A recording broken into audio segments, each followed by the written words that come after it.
கிறிஸ்துவுக்குள் அன்பான தேவனுடைய பிள்ளைகளே, நம்முடைய ஆண்டவருக்கு நாம் மகிமை செலுத்தி அவரை ஆராதித்து அவரை ஸ்தோத்தரிப்போம்.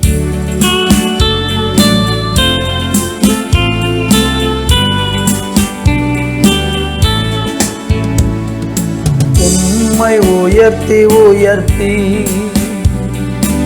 உள்ளம் மகிழுதையா, உம்மை நோக்கி பார்த்து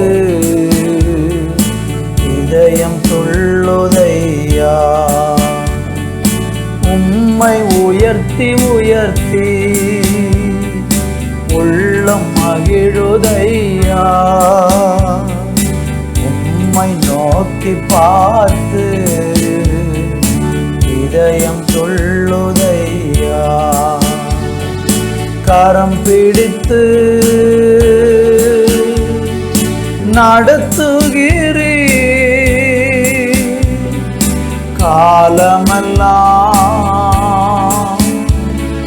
சுமக்கின்றே. கரம் பிடித்து நடத்துகிறீ, காலமெல்லாம் சுமக்கின்றே. நன்றி நன்றி நன்றி நன்றி. உம்மை உயர்த்தி உயர்த்தி உள்ளம் மகிழுதையா, உம்மை நோக்கி பார்த்து இதயம் துள்ளுதையா. உம்மை உயர்த்தி உயர்த்தி உள்ளம் மகிழுதையா, உம்மை நோக்கி பார்த்து இதயம் துள்ளுதையா.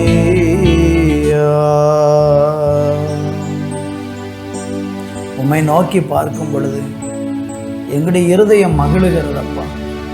இந்த உலகத்தில் உண்டாகிற எல்லா ஆண்டவரே சூழ்நிலைகளும் உங்கள் ஆறுதல் எங்களுக்கு தந்து எங்களை தேற்றுகிறதற்காக நன்றி. தொடர்ந்து ஒவ்வொருவரையும் பலப்படுத்தும். இயேசுவின் நாமத்தில் பிதாவே, ஆமேன் ஆமேன். அன்பு தேவ பிள்ளைகளே, இந்த நாளிலே 1 கொரிந்தியர் 1ஆம் அதிகாரம் அதனுடைய 18வது வசனத்தை வாசிக்கிறேன். சிலுவையை பற்றிய உபதேசம் கெட்டுப்போகிறவர்களுக்கு பைத்தியமாக இருக்கிறது, ரட்சிக்கப்படுகிற நமக்கோ அது தேவ பலனாய் இருக்கிறது. சிலுவையிலே ஒரு உபதேசம் உருவானது.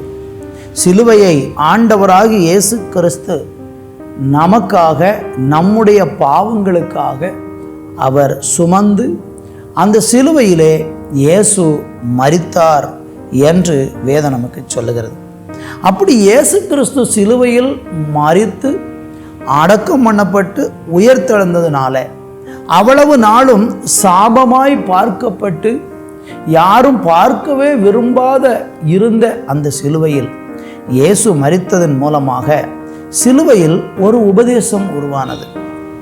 அந்த சிலுவையின் உபதேசம் என்னவென்றால், அந்த சிலுவையில் மரித்த இயேசு கிறிஸ்துவை யாரெல்லாம் தன்னுடைய இருதயத்தில் விசுவாசிக்கிறார்களோ அவர்களுக்கு பாவ மன்னிப்பும் ரட்சிப்பும் கிடைக்கிறது என்பதுதான் அந்த சிலுவையை குறித்த உபதேசமாக இருக்கிறது. இந்த சிலுவையின் உபதேசம் கெட்டுப்போகிறவர்களுக்கு பைத்தியமாக, சிலருக்கு இது பைத்தியமாக தெரியும். இயேசு கிறிஸ்துவை விசுவாசிக்கும் போது எப்படி ஒரு மனுஷன் நீதிமானாக முடியும்? இயேசு கிறிஸ்துவை விசுவாசிக்கும் போது எப்படி ஒரு மனிதன் ரட்சிக்கப்பட முடியும்? இயேசு கிறிஸ்துவின் மூலமாக எப்படி ஒரு மனிதனுக்கு மீட்பு கிடைக்க முடியும் என்றெல்லாம் பலவிதமான கேள்விகளை கேட்டு இந்த சிலுவையை பற்றிய உபதேசத்தை அல்லது சிலுவையை குறித்து அநேகர் இன்றைக்கு இடறி போகிறார்கள். ஆனால் இந்த சிலுவையை பற்றிய உபதேசம்தான் இயேசுவை ஏற்றுக்கொள்கிற பிள்ளைகளுக்கு தேவனுடைய பலனாக இருக்கிறது. காரணம், சிலுவையில்தான் ஆண்டவராகி இயேசு கிறிஸ்து பகையை அழித்தார் என்று வேதம் சொல்லுகிறது. சிலுவையில்தான் ஆண்டவராய் இயேசு மனுஷனுடைய பாவங்களுக்காக ஜீவனை விட்டார். சிலுவையில் தான் ஆண்டவராகி இயேசு கிறிஸ்து மரணத்தை ஜெயித்தார், பாதாளத்தை ஜெயித்தார். இன்னும் மனிதனை ரட்சிக்கும்படியாக அவர் சிலுவையில் மரித்தார். இப்படி இயேசு சிலுவையில் மரித்த அந்த செய்தியை யாரெல்லாம் கேட்டு அது உண்மை என்று விசுவாசிக்கிறார்களோ அவர்களுக்கு ஆண்டவராகிய தேவன் ரட்சிப்பை கொடுத்து அவர்களை ஆசீர்வதிக்கிறார். அருமையான தேவனுடைய பிள்ளைகளே, இயேசு கிறிஸ்து சிலுவையில் சம்பாதித்து வைத்திருக்கிற அந்த விலையேறப்பட்ட ரட்சிப்பை நீங்கள் இலவசமாக விசுவாசிக்கும் பொழுது, அவர் எனக்காக அந்த சிலுவையில் மரித்தார், எனக்காக இயேசு சிலுவையில் பாடுபட்டார் என்று நீங்கள் உங்கள் உள்ளத்தில் நம்பி விசுவாசித்தார், நீங்கள் எவ்வளவு பெரிய ஒரு பாவத்தை செய்து பாவத்தில் வாழ்ந்தவர்களாய் இருந்தாலும் உங்களுடைய பாவத்தை இயேசு கிறிஸ்து மன்னித்து உங்களை பரிசுத்தமாக்கி உங்களை அவர் ஆசீர்வதிக்கிறார். ஏனென்றால் அந்த சிலுவையின் உபதேசம் அநேகருக்கு ஒரு பெரிய ரட்சிப்பாக இருக்கிறது என்று வேதம் நமக்கு தெளிவாக சொல்லுகிறது. எனவே இந்த சிலுவையை பற்றிய உபதேசத்தை நீங்கள் கேட்க இன்றைக்கு முன்வருவீர்கள் என்று சொன்னால் அந்த சிலுவையை பற்றிய உபதேசத்தின் மூலம் நீங்கள் மீட்கப்படுகிறீர்கள்.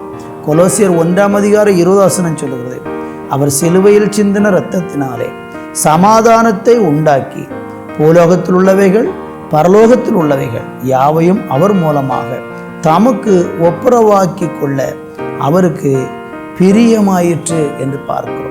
சிலுவையில் சிந்தின இரத்தத்தினால சமாதானத்தை உண்டாக்கினார். இந்த சிலுவையில் இயேசு கிறிஸ்து சிந்தின அந்த இரத்தத்தினால தான் பெரிய விடுதலையே மனுஷனுக்கு உண்டாயிருக்கிறது என்று வேதம் நமக்கு சொல்லுகிறது.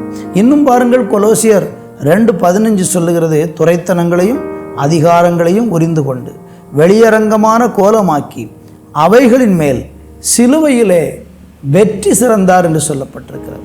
அப்போ சிலுவை என்பது இயேசு ஜெயித்தது. ஆதலால் அவரை விசுவாசிக்கிற பிள்ளைகள் இயேசுவை விசுவாசிக்கிற பிள்ளைகள் சிலுவையில் இயேசு ஜெயித்த அந்த வெற்றியை அனுபவிக்க முடியும். தோல்வியிலையும் குழப்பத்திலையும் பயத்திலையும் பதட்டத்திலையும் வாழ்ந்து கொண்டிருக்கிறீங்களா? இன்றைக்கு அந்த சிலுவையை பற்றிய உபதேசத்தை நீங்கள் கேட்டு இயேசுவை விசுவாசித்தால் உங்கள் வாழ்க்கை வெற்றியாகவும் மேன்மையாகவும் மாறும். கர்த்தர் உங்களை ஆசீர்வதிப்பாராக. நல்ல தகப்பனே, சிலுவை பற்றிய உபதேசம் கெட்டுப்போறவருக்கு பைத்தியமாக இருக்கும்போது ரட்சிக்கப்படுகிற எங்களுக்கு அது தெய்வ பலனாக இருக்கிறதற்காக நன்றி. அந்த தெய்வ பலனை ஒவ்வொரு பிள்ளைகளும் பெற்றுக்கொள்ளும்படி இயேசு கிறிஸ்துவின் அண்டை வர கிருபை செய். இயேசுவின் நாமத்தில் பிதாவே, ஆமேன், ஆமேன்.